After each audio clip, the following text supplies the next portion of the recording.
New homes are going up everywhere.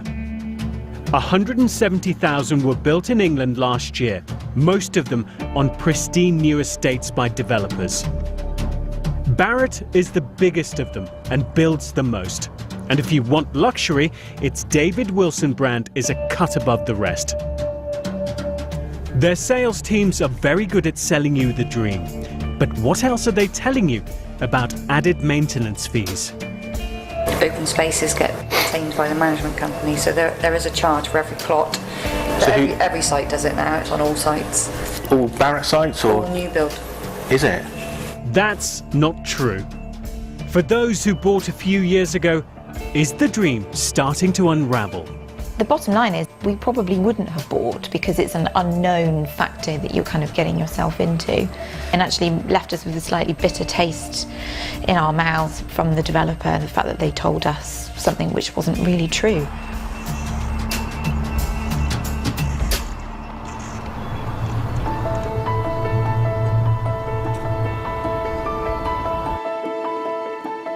I'm Rob, and I bought my dream new build house from David Wilson in 2017.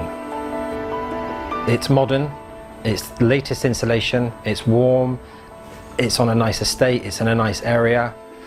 It's exciting to buy a new build home.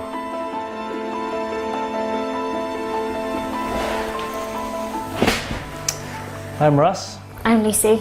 And we bought our home in December 2016. It was our dream home. Basically, we sort of went as good as we could, went as big as we could to just get a home sort of for life, really. To be our family home as an expanding family, yes.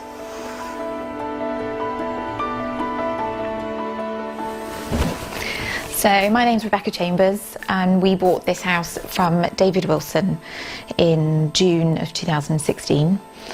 One of the main reasons that new build appealed to us was just of the stage that we're at in our life in terms of having a young family. I was pregnant at the time. We liked the idea of moving into a house where there was very little work to do. We'd already sold our house. The people buying our house were desperate to get in, and so we were short on time, and we wanted to reserve it now so we knew where we were. And when we reserved the property, they mentioned to us out of the blue that there's a management fee, because since 2006, because of government cutbacks, South Gloucestershire Council wouldn't adopt or maintain open spaces on new developments. They all bought houses here on the Altonbrook estate in Yate. Every homeowner pays a management company to maintain the open spaces and park areas. Hi, Russ. Come on in. Thank you. But Rob thinks he was misled by David Wilson Homes into signing the management contract and wants to find out what his neighbours were told. There you go, guys. Lucy works in nursery. Thank you. When they said that South Gloucestershire wouldn't take on new estate public land, then I thought, well, I've got no choice but it doesn't matter where I go, I'm going to have to pay this management fee. Is that what they said to you? Yes, yeah, they did say exactly the same thing, pretty much word for word. Yeah. We were told that the council wasn't taking on any new green space or new kind of development land just because of the cost to the council and due to the cutbacks that, nationally we all know about the government cutbacks and council cutbacks. So we just kind of assumed that, this was the given deal and that there wasn't an option.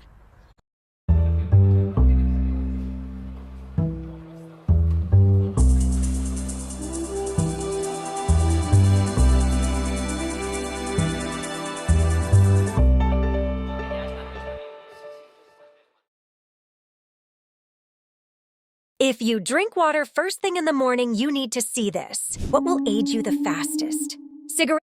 It was kind of like, oh, well, if that's the only way, and if that's what they're doing for all new builds, because we were quite keen on a new build, then, it's not going to make any difference to us. Exactly. Obviously, we now know that wasn't true, and that they can easily hand it over to the council to manage the site. It was sort of an afterthought. It was like, have we told you about the management fees? So we were like, oh no, what's that then? And then they explained to us that apparently the councils were no longer adopting sort of the green areas and the parks and that in new estates. So instead we'd have to pay a management company sort of an annual monthly fee to adopt those lands and keep them clean, mow the grass, all those kinds of things. We are paying the council tax on top of that. You just feel like you're paying double for everything, so it's not ideal.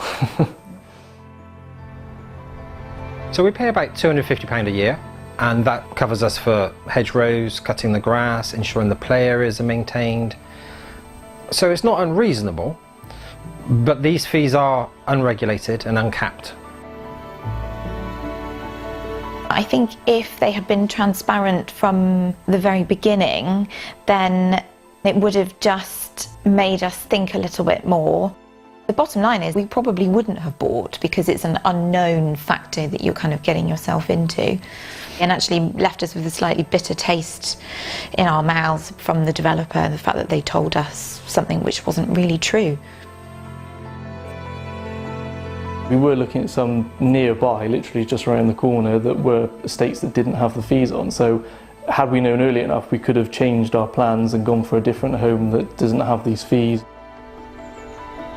If they had told us the truth that some estates are maintained by the local council and some weren't, we would have gone away and we would have done a bit more research, because we would have then known it wasn't the norm for management fees to be in place. And in doing that research, we would have discovered up and down the country that these management fees are a huge burden to a lot of new home buyers. And we would probably on that have decided not to have gone ahead with the purchase of this house and bought on an estate that would have been maintained by the local council. Rob has complained to Barratt, who owns David Wilson Homes, about the way he was sold the management company contract. But they've dismissed his complaint, saying he couldn't prove it. Down the road, a few miles away, David Wilson and Barratt are building how many new houses? 2,500, exactly, and then they've got the sales centre in the local shopping centre. So, you know, part of me has always thought, oh, I wonder if, you know, we should stand near their sales suite and just sort of say, have people come out, be like, well, have you been told about a management fee? What have they told you? Well, we decided to go one better than that. We sent in someone undercover to find out.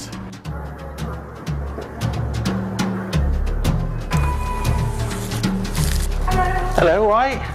Thank you. Nice and warm in here. We're doing two, 3 and 4 beds initially. So it's about an 8. Oh, right, yeah, two or three. You have got management company as well. What's that then? There is a charge for every plot, and it ranges from 130 up to sort of £250 a year. So that's just an additional fee that keeps all the managed areas up together. But So every site does it now. It's on all sites. All Barratt sites, or All new build, is it? pretty much, yeah. Because the council can't take over the whole areas anymore. It's too much.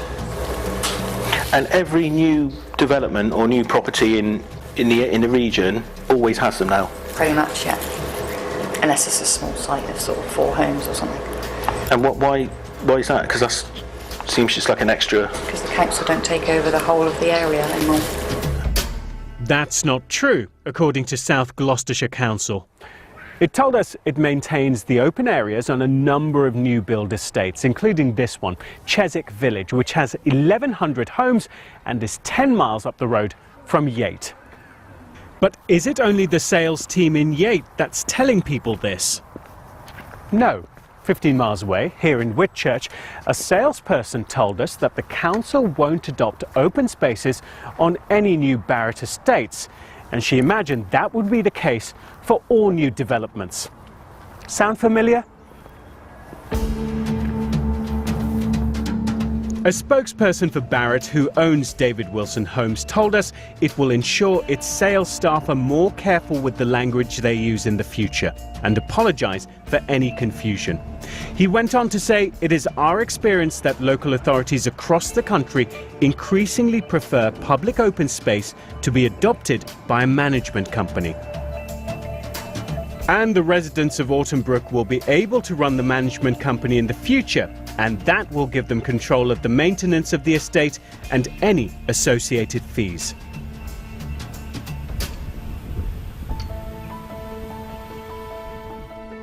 I love this house, but every time you think of the house, you just think of the bitterness towards David Wilson, and it does sour it slightly for us. The thing that kind of really, I suppose, worries us is the future in terms of the saleability of the home. You know, is that going to be a negative? Well, ideally here I'd like for them to hand over the whole estate to the council so that we can just carry on with the council looking after everything, so we don't have to pay the additional fees, and so that the council tax that we are paying is actually going towards the estate as it should. Going forward, I think they need to be more transparent and honest with home buyers about management fees. And home buyers need to ask the questions and do their research into these management fees before buying. Have you had the same problem? Let us know about it. You can contact us on Facebook or Twitter, or of course, you can email me direct.